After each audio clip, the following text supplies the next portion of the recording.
saya dapat kiriman cerita, ya, dapat kiriman cerita dari seorang yang tersadar, ya, dari orang yang tersadar bahwa ternyata selama ini dia itu tidak proporsional dalam berakhlak mulia. Selama ini dia bisa begitu sopan kepada orang yang tidak dia kenal, atau dengan teman-temannya di kantor atau di pekerjaan atau teman sepermainan. Dia bisa begitu sopan kepada orang-orang itu, tapi kepada istri dan anak-anaknya sendiri dia tidak bisa.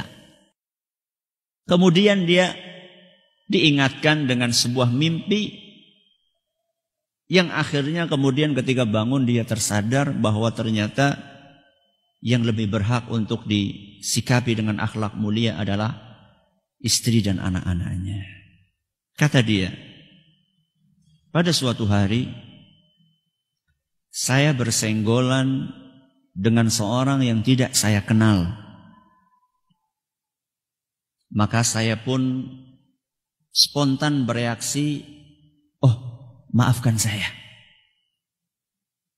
Maka dia pun menjawab juga, maafkan saya. Orang itu dan saya berlaku sangat sopan. Gak kenal, kesenggol, langsung cepat-cepat mengucapkan apa? Minta maaf. Sangat sopan sekali.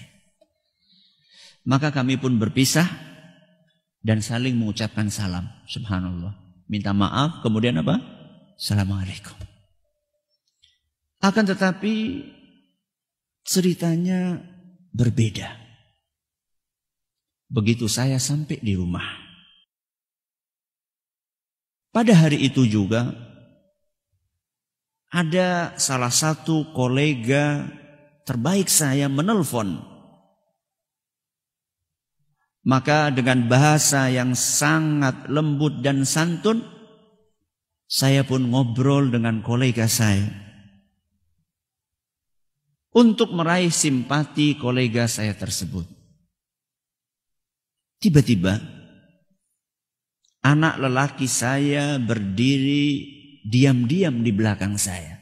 Ketika saya sedang asyik nelpon dengan kolega saya dengan bahasa yang terbaik, tiba-tiba anak laki-laki saya berdiri diam-diam di belakang saya. Saat itu saya berbalik dan hampir saja saya membuat anak saya jatuh. Minggir, main sana, ganggu saja. Teriak saya dengan marah. Dia pun pergi dengan hati yang hancur dan merajuk.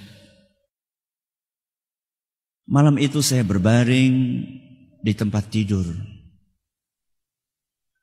Antara sadar dan tidak, saya mendengar sebuah suara yang berbisik, aku akan memberikan gambaran kepadamu bagaimana ketika nyawamu dicabut. Namun sebelumnya, aku akan izinkan engkau untuk melihat lorong waktu sesudah kematianmu.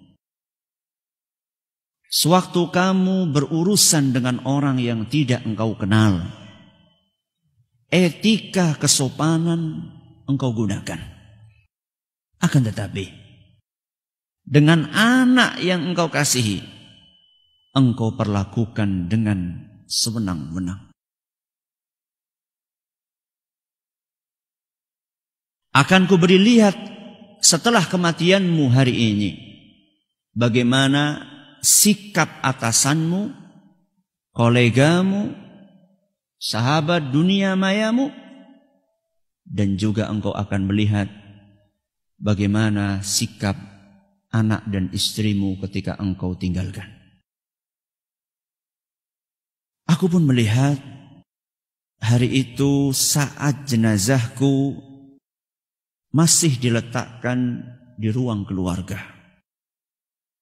Ternyata hanya satu orang sahabat dunia mayaku yang datang. Selebihnya hanya mendoakan lewat grup. Bahkan ada yang sama sekali tidak komentar apapun atas kematianku. Lalu teman-temanku sekantor hampir semuanya datang. Mereka hanya sesaat melihat jenazahku. Kemudian mereka asyik foto-foto dan mengobrol. Bahkan ada yang masih sempat asyik untuk membicarakan aibku sambil tersenyum-senyum. Bos yang aku hormati hanya datang sebentar melihat jenazahku dalam hitungan menit, kemudian dia langsung pergi lagi. Dan kolegaku yang selama ini aku telepon dengan bahasa yang sangat sopan, tidak ada satupun yang aku lihat datang.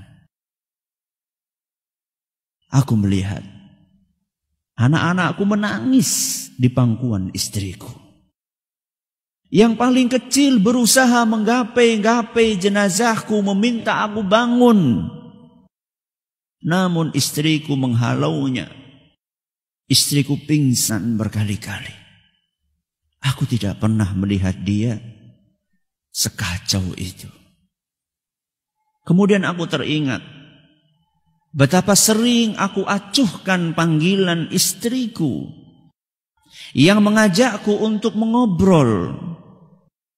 Aku selalu sibuk dengan HP-ku, dengan kolega-kolegaku, dengan teman-teman dunia mayaku. Lalu aku lihat anak-anakku. Sering ku hardik dan ku bentak mereka saat aku sedang asyik dengan ponselku. Saat mereka ribut memintaku untuk aku temani. Ya Allah, maafkan aku. Pada hari yang ke-7, sejak kematianku, ternyata teman-temanku sudah melupakanku semuanya. Sampai detik ini aku tidak pernah mendengar ada di antara mereka yang mendoakanku. Perusahaan tempat aku bekerja telah menggantiku dengan karyawan yang lainnya.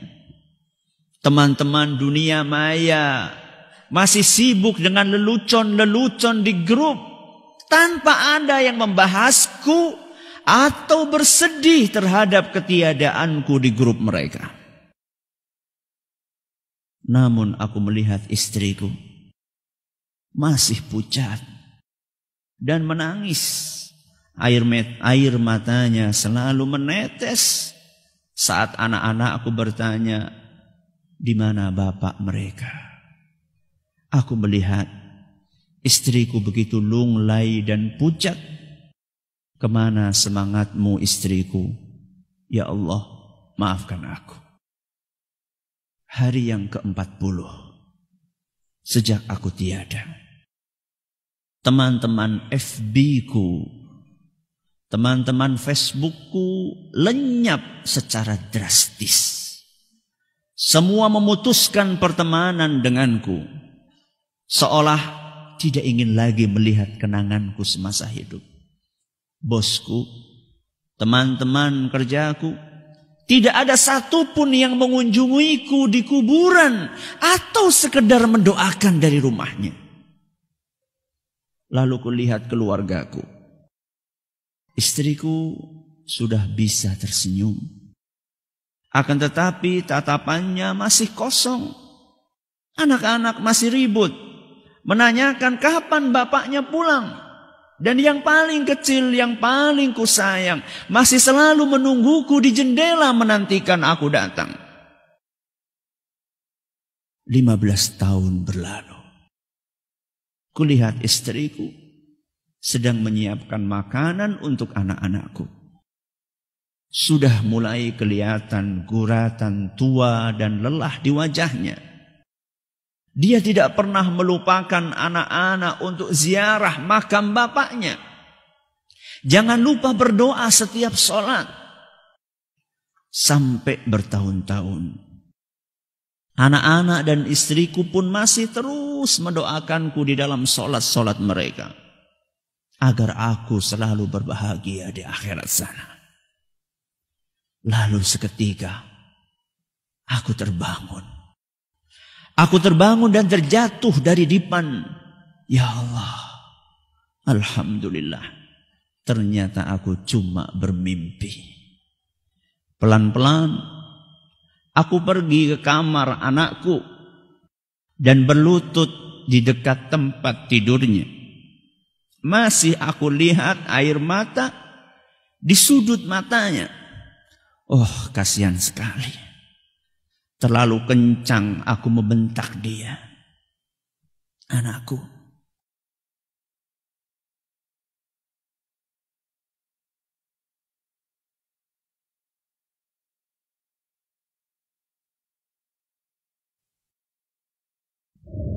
Bapak menyesal.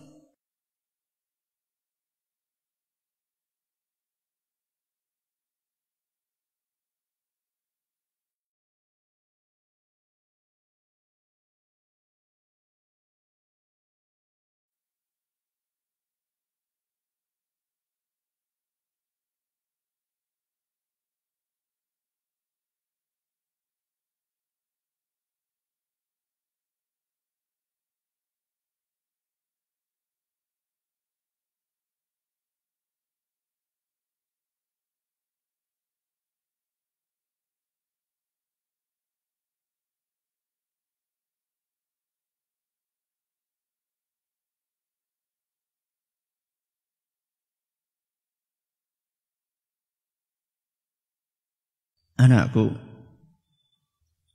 Bapak menyesal.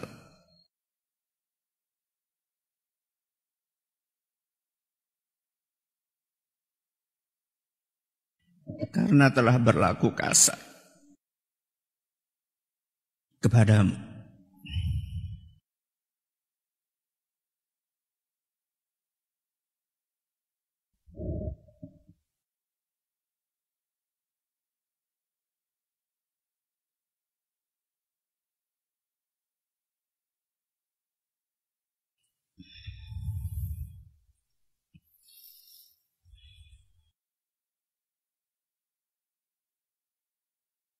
Maka si kecil pun bangun dan berkata, "Oh Bapak,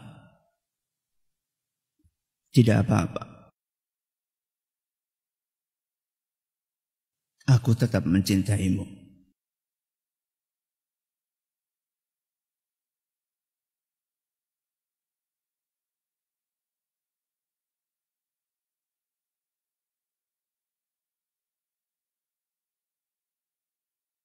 Anakku, aku mencintaimu juga. Aku benar-benar mencintaimu. Maafkan aku, anakku. Dan kupeluk anakku. Kuciumi pipi dan keningnya. Lalu kulihat istriku tertidur. Istriku yang sapaannya sering aku acuhkan. Ajakannya untuk berbicara sering aku sengaja berpura-pura tidak mendengarnya. Bahkan SMS darinya sering aku anggap tidak bermakna. Maafkan aku, istriku.